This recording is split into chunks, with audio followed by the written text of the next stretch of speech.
பல் சொத்தை இருந்துச்சுன்னா அது எவ்வளோ நாள் கழிச்சு உங்களுக்கு வலி தரும்? நான் சொல்றது உங்களுக்கு புரியாது.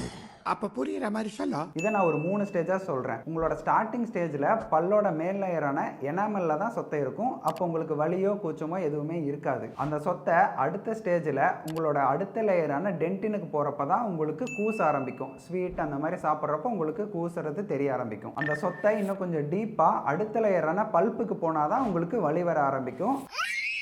அந்த பல்பில் தான் உங்களோட நரம்பு ரத்த குழாய்கள் இருக்கும். பல் சொத்தை ஆரம்பிச்சதுலேருந்து எப்போ வலி வரும் அப்படிங்கிறது ஒரு மனுஷங்களுக்கும் வேறுபடும்.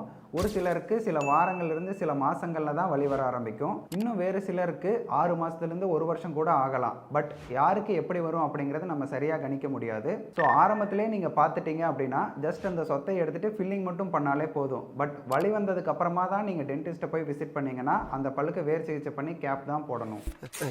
இதை முதல்ல சொல்லக்கூடாதா? ஸோ உங்களுக்கும் பல் சொத்தை இருந்துச்சுன்னா சீக்கிரமாக நம்ம கிளினிக்கை விசிட் பண்ணி அதுக்கான ப்ராப்பர் ட்ரீட்மெண்ட்டை எடுத்துக்கோங்க.